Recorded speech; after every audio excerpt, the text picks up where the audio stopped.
This is IAQ Radio, Indoor Air Quality Radio, the voice of the indoor air quality industry, with your hosts, Radio Joe Hughes and the Z-Man, Cliff Zlotnick. And now, Radio Joe Hughes.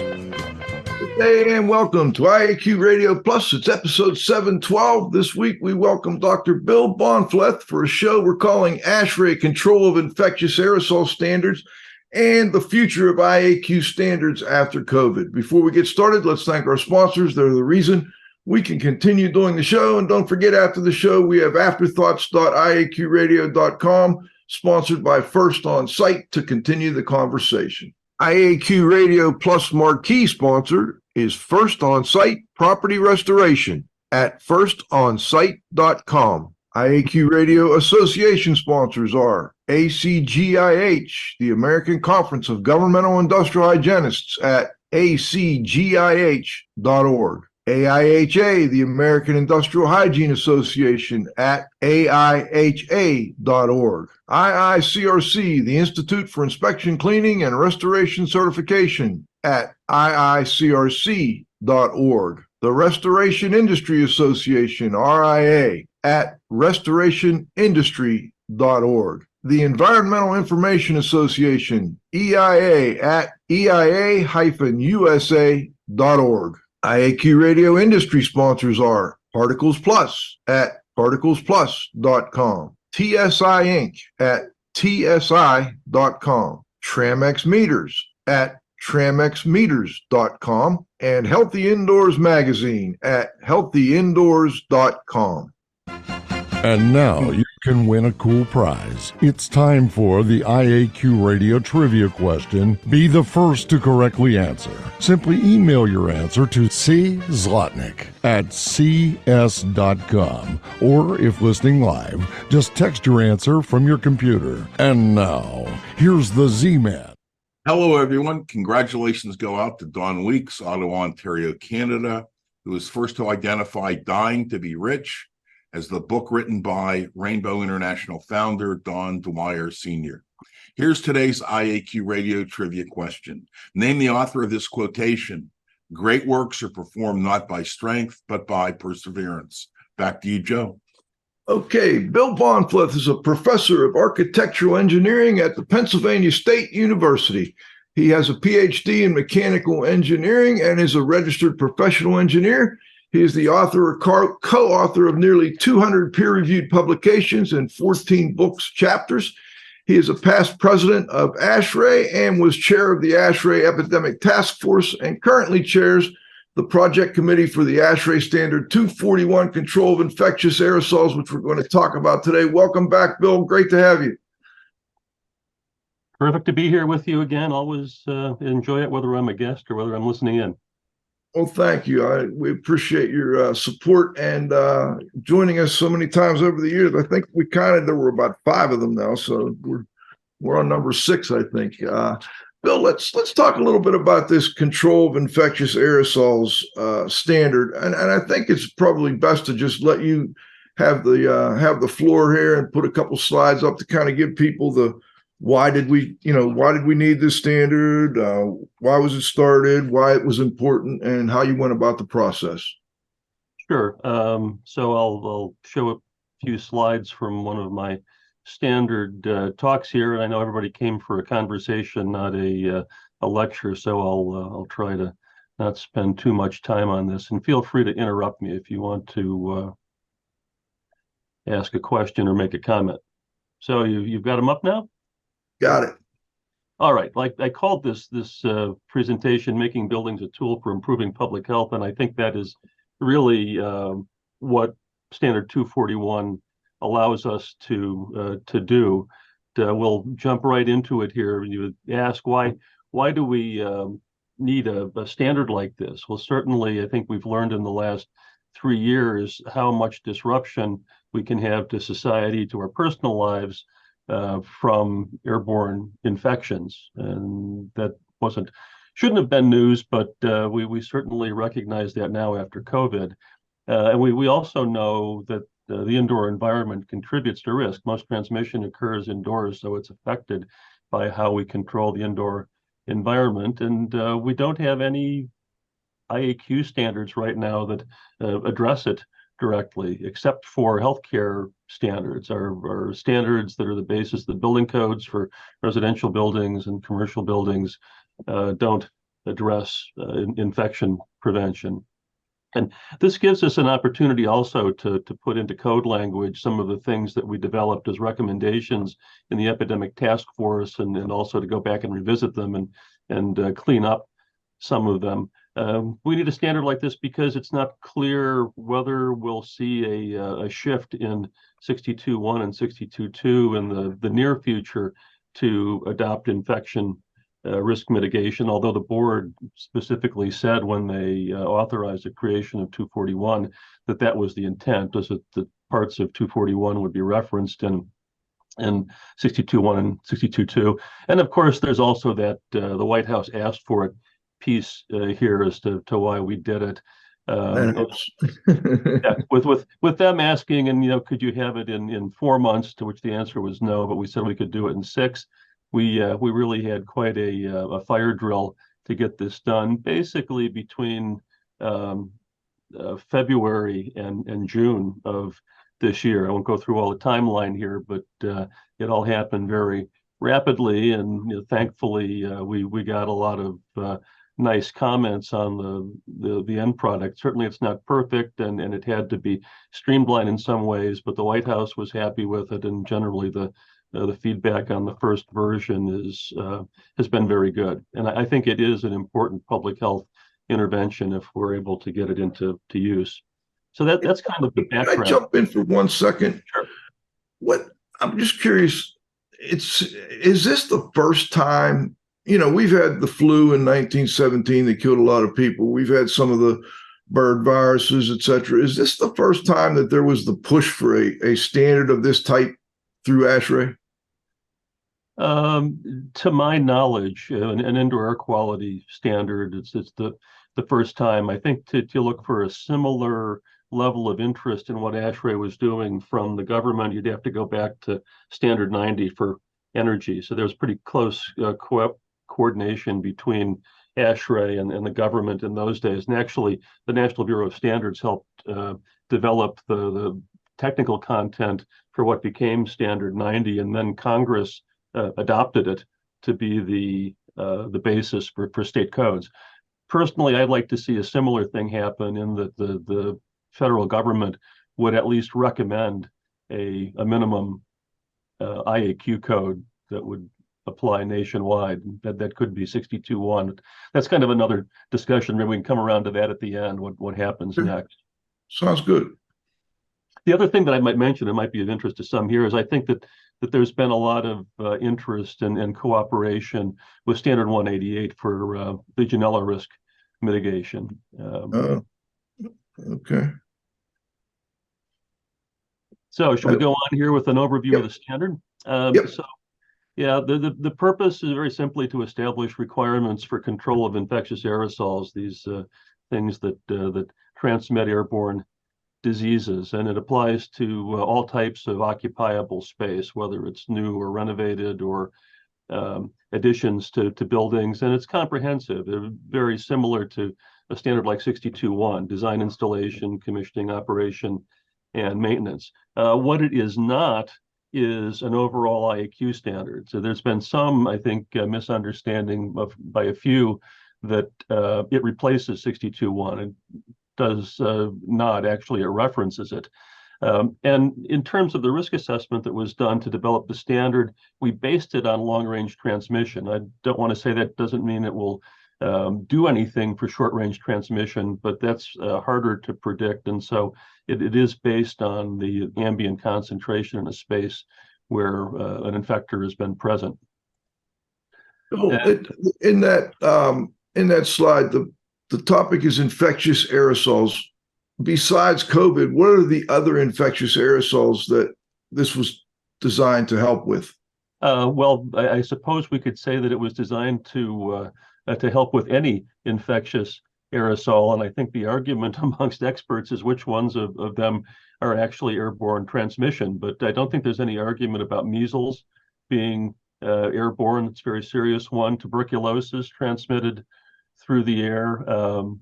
Most, I think, today believe influenza is significantly airborne. So there's a whole host of them, but infectious disease experts argue about whether close range contact is necessary, or whether we can have aerosols stay around long enough with enough active pathogen in them to cause an infection that we can control this way. Okay, that's very helpful. Thank you. Sure. So this slide shows the topics that are covered in the standards. In a nutshell, we start with definitions and prerequisites, which you would expect, and then we go on to the what we call the equivalent clean airflow definition and values. That's like your table 6.1 and standard 62.1 that gives you the outdoor air quantities that you work with to develop the requirements for a system. We have some requirements for air distribution and natural ventilation, a lot on air cleaners. I think that's one of the important sections of the standard. It's pretty new and significant. And then we go from that to how do you assess and plan and implement a system that will help mitigate infection risk, O&M, a few requirements for individual dwelling units for residences, and then the appendices. So quite a bit there, and we'll try to give you an idea of the key things here. So prerequisites simply means things that you have to do at the outset. And because 241 only addresses infection risk, you've got to have some other standard to define what base IAQ is, and that's 62.1, 62.2, or 170, or equivalent approved by the authority having jurisdiction, depending on what kind of facility it is. So these standards will establish the minimum ventilation rate requirements, the minimum filtration requirements, and then 241 applies during what we call infection risk management mode when there's a need for a higher level of protection. And I guess we should then move on to the key definitions so that we can touch on that. So here are a few terms that I want to define at the outset of this discussion. So the first is long-range transmission, and that simply means that you're not standing within that 1 to 2 meter radius of someone who's infected and where you could get a big dose of spray. And there's also aerosol there that can be controlled by engineering controls, but predicting risk within that radius is hard to do. So our risk calculations were based on someone who's far away from the infector and is inhaling the average concentration in the space. And infectious aerosols are respiratory droplets, the droplet residues. So we're always emitting little droplets that we can't even see when we're exhaling. And if we're sick, then the pathogens that are in our system are getting into the mucus that forms those droplets, whether it's viruses, influenza, SARS-CoV-2, or tuberculosis, bacilli. And so these are particles that are small enough they can stay in the air for a long time, and they can also be inhaled deeply into the respiratory system where the pathogens, if they're still active, can cause problems. And I've talked about this a lot in my other presentations during the pandemic. There's a pretty wide range of particle sizes from quite large. 100 microns is about the largest we're really concerned about being inhalable, and then all the way down to submicron particles. We talk about air cleaning in the standard, and air cleaning just refers generically to any technology or control that will remove or inactivate infectious aerosols. So that would include fibrous or mechanical filters. And when we say that in the standard, we didn't say electrostatically charged, but we assume that includes electret media, germicidal ultraviolet light, and any of the reactive species air cleaners that are available, ionizers, photocatalytic oxidation, and others. I want to emphasize that the fact that those words appear in the standard doesn't mean that these are endorsed technologies. We're simply listing off things that could be used. And you'll see that there are requirements for testing in the standard. So these are things that could be used, but you have to show that they work and that they're safe. Infection risk management mode, I mentioned before. This is simply the term that we use to refer to when you are using the controls that are specified in standard 241. So we have infection risk management mode, we have normal operation mode, and you could have shutdown for a typical building. Someone has to decide when you go into this mode. The title of my talk suggests that maybe there would be a public health connection. So if public health officials are monitoring epidemiological data, if they're checking wastewater and they see something coming, they could say, we've got to put protections in place, just like some places started recommending that people go back to wearing masks. So we hope that will happen. But it could also be the owner that decides when to do it. It could be the occupant, would be the occupant if we're talking about a house. Why not do it all the time? There's potentially an energy consequence, or at least a economic consequence of running systems. You might have to replace filters in portable air cleaners more often. And really, there's pretty low risk a lot of the time for many pathogens. So the idea is that we set this up so that if you are really focused on saving energy and money, that you don't have to do this all the time. It makes it easier to adopt. And I think what this does for the first time, very importantly, is bring the idea of resilience into indoor air quality standards. In the same way that if we had guidance on how you should design a building so that if there's a wildfire, it could go into a protective mode, would be an example of resilience. I think that's something that ought to happen. Bill, before you move on, we had a text question wondering whether or not the slides are going to be available to the listeners. I can give you these to post. Sure. Okay, good enough. Yep. Thank you. Great. We'll put them in the blog, Cliff. Okay, no problem. Good. Sure. I have a question while you're at it, Bill. Obviously, wildfire smoke is not an infectious aerosol, but it seems like that was thought about quite a bit while you were developing this. Is that accurate to say? Well, in the epidemic task force days, we had to think about it because we were having wildfires while we were at the same time trying to increase the ventilation rates in some buildings, and that caused a problem. We don't explicitly address wildfire smoke control in this standard, but in parallel with what we're doing, ASHRAE is developing a guideline, numbered guideline 44. I can't quite remember its title verbatim, but it deals with measures to mitigate wildfire smoke and controlled burn air pollution. So I think it fits right in. And an important thing from my point of view is that some of the controls we would put in for infection risk management could be very helpful for smoke. I put a lot of portable air cleaners in my house during the first couple of years of COVID. They're little portable HEPA filter air cleaners, and the wildfire smoke from Nova Scotia got down here during the summer, and they were very effective. We were getting up towards 200 AQI outdoors, and I was keeping it under 10 micrograms per cubic meter of PM 2.5 in the house with all of these things running. And we took one on vacation in Minnesota, and we had to use it there. So, the message is that if we put in good particulate filtration systems as an infection risk mitigation measure, that those can help us in other ways as well. They're generally good for health because lower PM exposure is good. They help with infection risk, and they also help if we've got an ambient air quality emergency. It would seem to me that someone that's being exposed to wildfire smoke may be even more susceptible when they are in an infectious aerosol type of environment. Has anybody, do you know anything about that? I don't know actually of any specific research that's shown that, but we know, for example, that smokers are more susceptible to some respiratory diseases. So it can't be good to have your respiratory system stressed by a lot of PM from a wildfire at the same time that there's an infection going around. Okay. let's keep All right. rolling here.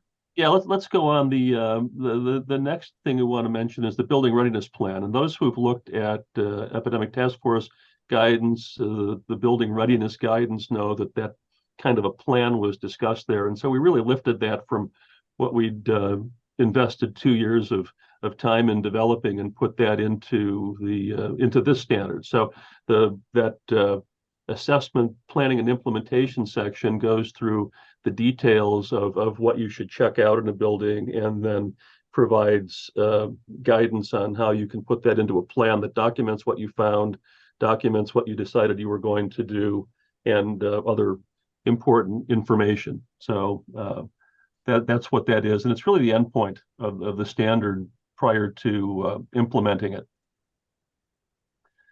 And now this really important concept of equivalent clean airflow. So unlike standard 62.x and 170 that are written around outdoor air requirements, especially the 62s, what we focus on in 241 is what we call equivalent clean airflow. And I've written the definition from the standard verbatim there. Flow of pathogen-free air that, if distributed uniformly within the breathing zone, would have the same effect on infectious aerosol concentration as the sum of actual outdoor airflow, filtered airflow, and inactivation of infectious aerosols. So it's not just the outdoor air, it's the equivalent amount of outdoor air that would take to achieve the same reduction in exposure for whatever control you're using, whether it's a filter or whether it's UV or something else. So we specify equivalent clean airflow per person. You use that in the zone population for the type of space to get the total amount. And then in doing the assessment and planning, you determine what you're going to do during infection risk management mode to reach that target. While we're talking about this, you talked about the plan on the slide before and this equivalent clean airflow. Who would be expected to do this? I mean, the typical facility maintenance guy, I don't see them getting the building readiness plan or whatever, and then the equivalent clean airflow figured out. And I'm just wondering, when you were writing the standard, what did the group think about who would actually help to implement this? Well, I think it could be people who are involved in facility management, depending on how far they wanted to take it. When you do an assessment here, we're talking about something that's really like a retro commissioning exercise. So you'd want an appropriate team that could go in and inspect the HVAC equipment and determine whether the flows were correct, whether the right filters were being used, whether they were well installed, and other sorts of things. There are lots of checklists that you can find in the standard.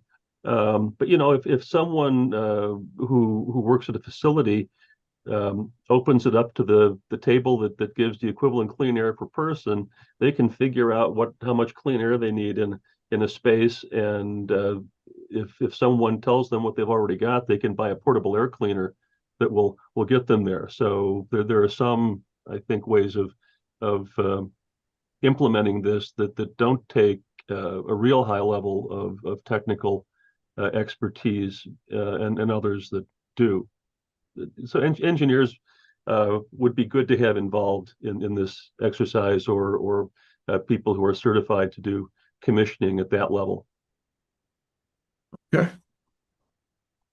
All right. So we've noted what the concept is here, and this is a quick example of equivalent clean airflow, comparing the effect of a filter in a space with the equivalent amount of uncontaminated air. So let's say that the real control here is that I've got an air cleaner that's moving air at some flow rate VRC through a filter with a given efficiency. And so that's removing contaminant from the space. I can replace this air cleaner with some flow rate of uncontaminated air, we'll call it VACS, which is equal to what the air cleaner is putting out, and it would give us the same concentration in both cases. So if I can go from the air cleaner in the space to an equivalent clean airflow, the ACS here for air cleaning system, then I could add that to the outdoor air. I could add that to what I estimate to be the effect of a UV device or some other kind of air cleaner and get a total. So it's really powerful because it allows us to mix and match different controls to reach a target, which you can't really easily do with the IAQ standards that we have. This could be very useful also in 62.1 as a way of thinking about how you comply with the indoor air quality procedure. And I see a key variable there is the infectious aerosol concentration. How do we establish that?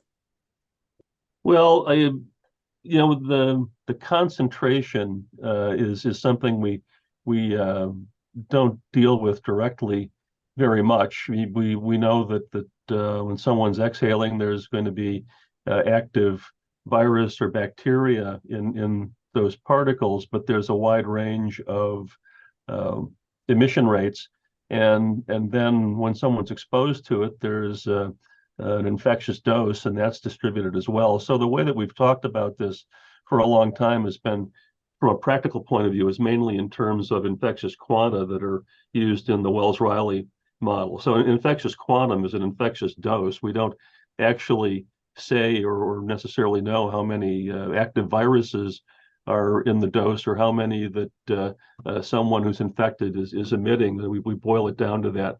So when we do the risk calculations to determine what the equivalent clean air flows need to be, the concentration of infectious quanta is in that calculation. But to apply the standard, you don't need to know that, because that's already been done for you in determining the clean air requirements. Okay, thank you. So do you want me to go on even farther here? We can talk about well, I think there was one more we wanted to show, and then we'll be right up at halftime. We'll get into some questions from there. Okay, yeah, I think this is a good thing to talk about, since we've just kind of started into this, is the risk assessment that we did to come up with the quanta values, with the flow values that are in the standard. So this slide lists a lot more of the things we have to think about than I have time to discuss, but it gives you an idea of how complex it is to try to do a quantitative risk assessment. Or are we going to have absolute or relative risk? We're going to reduce your risk by 50%, or we're going to reduce your risk to 1%. What is an acceptable risk level? We have to know what that is to get the values that go into the standard, and then all these other things that go into the scenarios. How long, what activity is going on.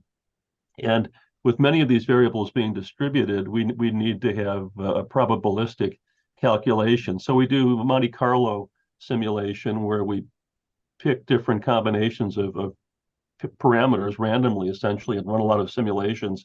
So we get a risk of infection with a confidence interval. So like 95% of the time, we'll have this level of risk or lower. So that was really quite a bit of work, and I think it was a really unique and important development that the committee did.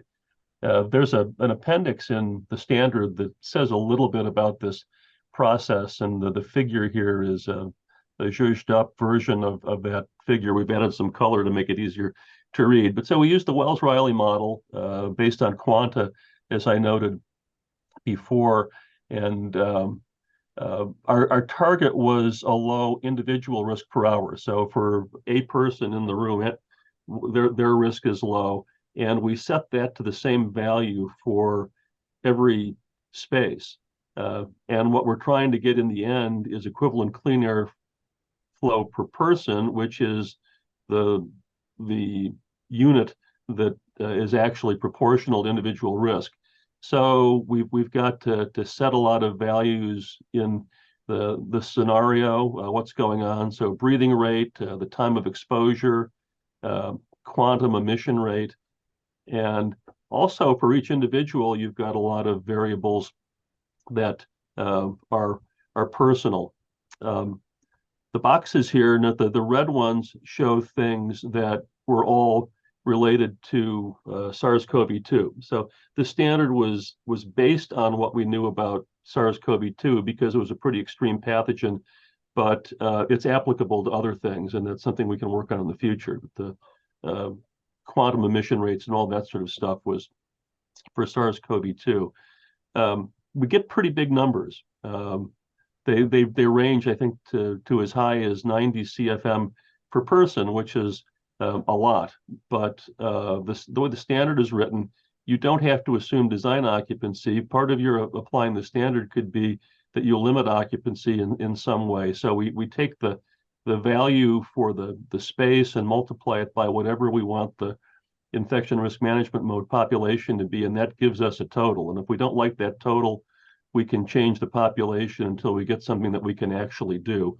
Right now, there are 25 space types that are covered, and the range is 20 to 90 CFM per person. This is the whole table that's there right now. This should make people feel good that these are levels that would be pretty protective, but it also might make some people feel uncomfortable because some of these would be pretty hard to attain. It's a classroom, 40 CFM per person. That works out to about 10.5 air changes per hour. So it's much higher than the kinds of recommendations that were made before. An office space, 30 CFM per person, that's only about 2 air changes per hour because much lower density in an office space. And something like a restaurant, food and beverage facilities, 60 CFM per person. If you take normal restaurant density, that could get you to 30 or 40 air changes, which is the kind of thing that suggests that maybe you need to cut back the occupancy of the space when there's a serious infection going around, but all based on COVID, of course. So it looks like. Didn't you have a slide that kind of compared this to 62.1 ventilation? Oh yeah, so I was kind of talking my way through this. This is the comparison. So in the upper table here, we've got the data for 3 different types of spaces from standard 62.1, office, classroom, restaurant, and the comparison is down here at the bottom. So if you took the default occupant density for each of those space types from 62.1, it would work out to 10 CFM per person of outdoor air for the restaurant, 13 for the classroom, and 17 for the office. When we look at the ECAI values, that gives us everything from 1 to 31.5 air changes per hour, but it's equivalent clean air. We have to remember that's not all outdoor air. So the only thing you have to do according to 241 is provide this much outdoor air, because that's what those standards say. And everything above that you can get with air filters or with air cleaners. That helps. That's very helpful. Let's stop for a minute. We're going to thank our sponsors. We'll be right back with the second half of our show with Bill Bahnfleth. Our marquee sponsor is First On Site, your trusted full-service disaster recovery and property restoration company at firstonsite.com. Association sponsors are ACGIH, advancing careers of professionals in environmental health, industrial hygiene, and safety, interested in defining their science. ACGIH.org. AIHA, healthy workplaces, a healthier world. AIHA.org. The Environmental Information Association, EIA's multidisciplinary membership, collects, generates, and disseminates information concerning environmental and occupational health hazards in the built environment at EIA-USA.org. The IICRC, a nonprofit standards development and certifying body for the cleaning and restoration industry, IICRC.org. The Restoration Industry Association, the oldest and largest nonprofit professional trade association dedicated to providing leadership and promoting best practices through advocacy, standards, and professional qualifications for the restoration industry at restorationindustry.org. Industry sponsors are Particles Plus, feature-rich particle counters and air quality instrumentation. Count on us, particlesplus.com. TSI Inc., an industry leader in precision instrumentation for monitoring indoor air. Learn how to expand your IAQ investigations, TSI.com. Tramex Meters, developing modern dynamic moisture meters and humidity monitoring systems since 1974. TramexMeters.com. And Healthy Indoors Magazine, a free online magazine for industry professionals and consumers. HealthyIndoors.com. All right, we're back with Dr. Bill Bahnfleth. We're talking about ASHRAE 241, Control of Infectious Aerosols, and a little bit about the future of IAQ standards after COVID. Bill, I think one of the areas that has been kind of new and is a big change is the development of the air cleaner portion of this standard. I wonder if you could talk a little bit more about how kind of new that is, and the kind of a big challenge that you had there, and how you think it's going along. Sure. Well, it's absolutely critical to be able to say how air cleaners perform and whether they're safe in order for them to be used. We're not trying to promote the use of air cleaners in the standard, but we're certainly trying to enable it if it makes sense to use them. So you have to have performance tests and you have to have safety tests. And if we look around at the kinds of standards that were available for testing air cleaners prior to COVID, there really weren't very many. We have ASHRAE Standards 185.1 and 2 that were a start on UV standards, but it really not enough there. We have 52.2 for filters that is actually a good standard, effective. And for a lot of other air cleaner types that we've talked about, ionizers, et cetera, really nothing very useful on the performance side. And for safety, about the only thing that we've been checking is ozone. Do they produce ozone or not? And we now know that we need to be concerned about the things that ozone interacts with and the secondary contaminants that are produced, and also the secondary contaminants produced by some of the air cleaners themselves. So there's photolytic byproduct generation from UV that needs to be considered, and photocatalytic oxidation produces byproducts. So what we had to come up with in the standard was procedures that could be used in this environment in which we don't yet have all of the standards that we want. So we require some laboratory testing for all air cleaners, chamber tests for things that work in chambers, single pass tests for devices that can be characterized by their single pass performance. And those are all based on MS2 for inactivation of microorganisms. And that procedure is described in normative appendix of the standards, normative appendix A, and it's similar to what's coming along in standard 185.3 and 185.5, but we kind of blew by them with our streamlined standards development process. They were under development when we started, and they were still under development when we finished, but 185.3 is close to being published. Likewise, we didn't have a specific citable byproduct standard, but we've put requirements in to test for ozone and formaldehyde and for fine particle generation. I think there are going to be a lot of things coming along in the next few years that we'll be able to cite, and we'll be able to perhaps take some of the information that we had to make up to put in the normative appendix out. Let me make sure I give you a chance to jump in here if you had a question. Thanks. Beginning with the end in mind, Bill, was the standard meant for design for new construction, for retrofitting existing construction? No, the scope includes retrofitting, of course, just as in any other redesign for an existing building. You just have more constraints than you do if you're starting with a clean computer screen. I was going to say clean sheet of paper, but who does that anymore?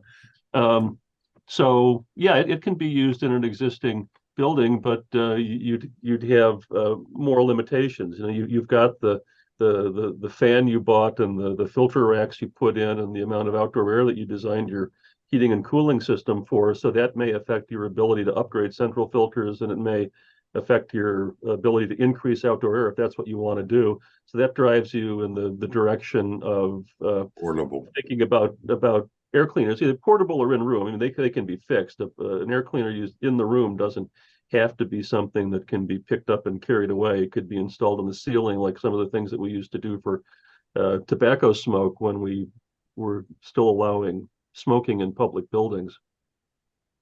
Yeah, they still do a little of that. Like up the road here, they've got a little bar, a cigar bar, and they put some air cleaners in there. I don't know how much help it it gives them, but yeah, it's something. Now with that I have to say that indoor air quality is really all about existing buildings. The only buildings that are causing us harm are existing ones that we're in. So that makes the operation and maintenance part of the standard really important, and that's an area where we don't really have good standards either. Maybe we can come around to that a little bit later. Yeah, I know. I remember a long time ago we did a show with Bob Baker on a maintenance standard that ASHRAE put together, but that's been a long time. And it was a good checklist of things to look at, but I'm sure it could be updated. Let's talk a little bit about that air cleaner portion again. I've seen some, I don't know, some questions, and I think there's areas that you've seen as well that you need to kind of work on a little bit with the air cleaner standard. What kind of concerns have people expressed? Well, the concerns that we've been hearing for years, which is some manufacturers will always raise questions about exactly how a test is done and perhaps suggest that that's not fair or representative for their equipment. So we have to deal with those sorts of issues. Just finding tests for all of the different technologies that are available is a bit of a challenge. But I think one of the key ones is scalability. Right now, what we've put into the standard is a requirement for laboratory testing. So I think the chamber has to be at least 800 cubic feet, if I'm remembering correctly. There's a lot of tests have been done by manufacturers in shoeboxes, and those are very unrepresentative of what would happen in a full-sized space. But even when you do that, you've got problems scaling from that to something else, not necessarily for filters if you're using them, or a portable air cleaner with a filter in it. But I'm thinking about things like PCO and ionization and UV, where you distribute something in the space and it has an effect. So I've got a piece of equipment that produces a disinfectant, and I tested in a moderately large size chamber. What happens when I put that in a much larger room? Do I take the clean air delivery rate that I calculated in the chamber and say that's all you get in this other space? Or should we be able to scale if it has the ability to produce a higher level of output to the other space? With UV, if we did an upper room UV system and we establish a certain UV fluence rate in the disinfection zone, that's going to give us one clean air delivery rate in the test chamber. But if we put it in a much larger space and we establish the same fluence rate, then we should get a higher clean air delivery rate. What we've been hearing for years from those who've studied this, Harvard and others, is that at the rates that are recommended by NIOSH for tuberculosis, you get the equivalent of maybe 20 air changes per hour. So that's a number you can take from one space to another. Of course, that's what we need to put in the standard. But where we need some help is that we do not have that kind of dose response data for all of the agents. So we know well from a lot of experimental work over a long time the dose response of lots of microorganisms to UV. I don't have available for my own use a relationship, let's say, between negative ion density and disinfection rate of air in a room. If we had that, then we could do the scaling. So I think that's really one of the toughest issues. And another hard one is well, what is the right environment to test byproduct formation? And I'm reposing a lot of hope in a new ASTM standard that's under development. It's currently just a work item, but it's developing a test procedure and a cocktail of chemicals, and it could be a standardized test for byproduct production that we could reference in 241 eventually. It's what's this thing called? WK81750. Looks like I think another issue with testing these air cleaners is the indoor airflow patterns and air distribution, which, thank you, Kishore, for that comment, are also important factors to be considered. Can you talk about that's right. I mean, we're talking about air cleaners, but this takes us back to the other less developed section of the standard, which is air distribution. And I think there are a lot of things that we need to add that have to do with how the effectiveness of the clean air delivery is impacted by air distribution. Kishore and I have collaborated on some work where he's done CFD that shows the effects of placement of air inlets and outlets and furniture. My postdoc and I have done some work, and we found a factor of 2 difference in the equivalent air change rate for an upper room UV system, depending on whether we had displacement or overhead mixing. So there are a lot of things like that we need to look at. But we couldn't just lift things from standard 62 and put them into 241 because it's really the implication of 62.1 that stratified air distribution is better than mixed. You get a credit for having stratified air distribution, but as I just said, if we mix up a space where we've got UV from the point of view of pathogen control, it's much better when it's mixed than when it's stratified. So those are the kinds of discussions that we're engaged in now and trying to figure out what we can add to the standard that's defensible. So where do we go in the future, both with this standard and in general, Bill? I mean, how do you see this standard being implemented? Well, implemented is one thing, and how it might be modified to be more useful is the other. Certainly, we would like to see it being adopted as a guide to what you do to be prepared for a serious infectious disease outbreak. And we've talked to many organizations that are interested. It's only been 3 months since it was published, so it's a little bit asking a little bit much that it's already been adopted. But there is interest from government agencies and from well-building organizations that have protocols for rating buildings. There's at least one state that is working on implementing it. So I think that the implementation will come, especially if we can clean up a few of the items that are still on our work plan that are important. And that's why I say that they kind of go together. So right now we have this set of recommendations for equivalent clean air that are based on SARS-CoV-2, basically on COVID-19. What if we want to have recommendations that would be more appropriate for an endemic seasonal influenza outbreak, or for some other pathogen, or if we want to use a different level of acceptable risk than we used in developing those numbers? So I kind of see, and this is just me talking, not the committee, I see this perhaps going in the direction of having a tool where you can customize it quite a bit. And the thing that comes to mind is the thermal comfort tool that goes along with ASHRAE Standard 55, where you can put in your own parameters and essentially develop a custom target for comfort. We could have a software version of the risk assessment in the standard that would allow you to get custom equivalent clean air amounts for whatever you were concerned about. And that would probably be a better tool for public health officials to use. Okay, let's go to the roundup, John.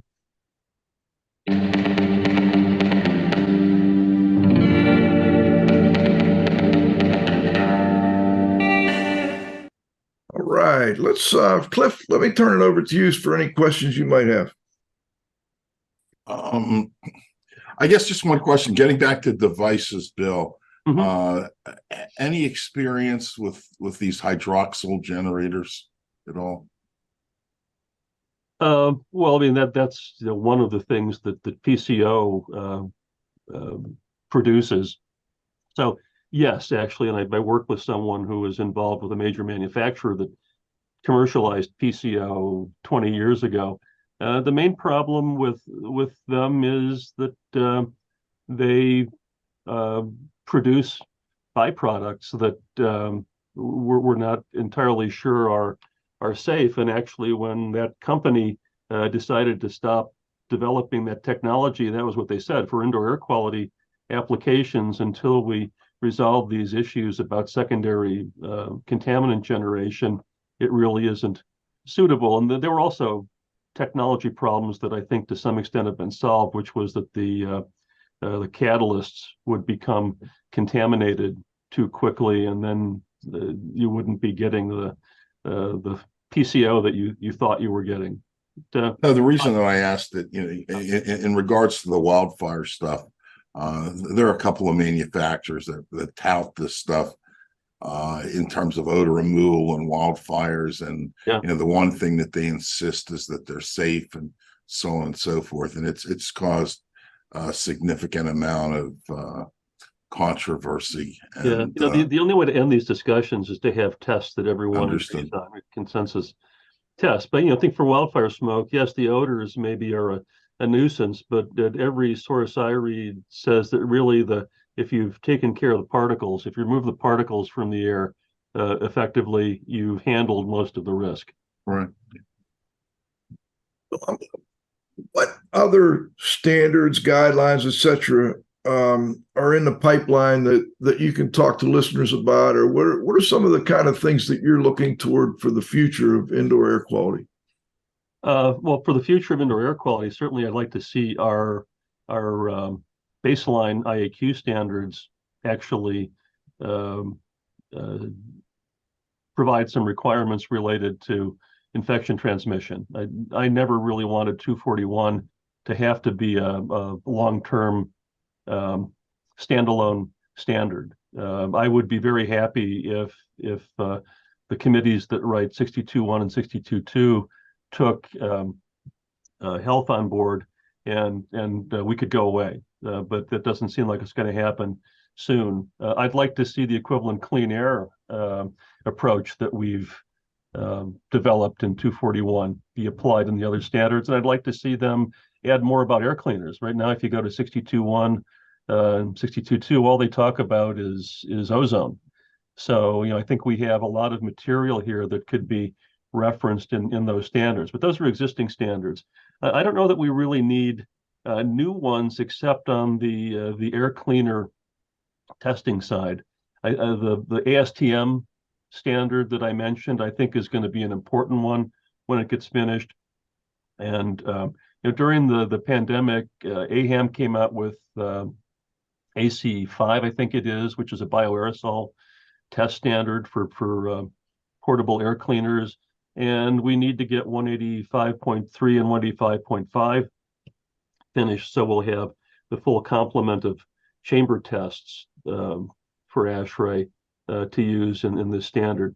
And then, do we need a standard for scaling? I don't know if that's a standard or if that's a research project, but that may be worthy of a standard. How do you take lab results and adjust them to an arbitrary application or a somewhat arbitrary application? What about regulations? I know you and I talked a little bit about that model indoor air quality rule or regulation that John Hopkins put together. Any comments on that? Well, I think that we've seen from what's happened with energy that the state and municipal action tends to be quicker and more effective than federal action. So I think Johns Hopkins was on point in developing a model state indoor air quality act. And there are actually a number of states that are already talking about such bills. Illinois, New Mexico, Massachusetts, City of New York is considering bills. A lot of these laws address not only actual modifications to systems, but they also require collection and reporting of data. So you can disclosure to the occupants and to the authorities. And I think for that reason, these laws are needed and really important, because we have a vacuum where operational indoor air quality is concerned. We've got standards that tell us what we have to do when we design a building, so that the day you flip the switch, it meets requirements. But there's really nothing after that. And we found out during the pandemic, anybody who had a big portfolio of buildings and went out and checked them all to see how the ventilation was doing, that in many cases it wasn't doing very well. And we already knew that from the GAO schools report that came out at about the time the pandemic started. So I really think that in regulations, having regulations that relate to operation and disclosure are critical in the future. You know, the biggest landlord in the country, I believe, is the GSA. Have you talked with them about somehow incorporating this standard into their portfolio? Well, not since yesterday. They certainly came to mind as one of the big landlords. And to go back to the discussion about how do we get this implemented, I think what you need to find is an organization that's willing to lead. And so if GSA would pick this up, and there are signs that they are going to consider it at least and test drive it, that would really be helpful in getting other authorities to adopt in the state and local level. So that would be a big win if we could get it. But also, you know, if some of the organizations that are in wellness standards would look at it, Fitwell, IWBI, I think that would be helpful also. What about the military? I mean, they have kind of unique circumstances. They have to keep their people as healthy as possible when you got to respond in a quick way. And they've got these, you know, submarines and boats and all kinds of different types of environments that their people are staying in. Have you had any discussions with them, or do you know if they're looking at? We haven't gotten to them yet, but that's obviously something on my mind, because I used to be a civilian employee of the Corps of Engineers. I worked at Construction Engineering Research Laboratory in Champaign, Illinois at one time. So yeah, I think that's another place. You know, I think HUD is probably someone we could talk to. You know, I'm looking for any good ideas or contacts that could be made in that way.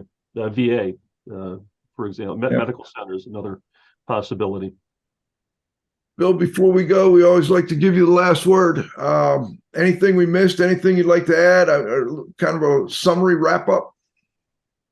Well, I don't think we've missed very much. I think I would just like to say, you know, wrapping it up, that 241, I think, is a good start. It's probably less complicated than people think, and I hope that they'll actually have a look at it and think about using it, because it has a lot of ideas in it that I think are really kind of game-changing ideas for indoor air quality. And we hope that this adds further momentum to the movement to have better indoor air quality in buildings. And maybe that's the last thing I'd like to say, is that think of 241 as just being one aspect of addressing the needs that we have to improve indoor air quality in buildings. I think that we need to be looking across the board at all of the effects that indoor environment has on people, and not just at infection risk mitigation.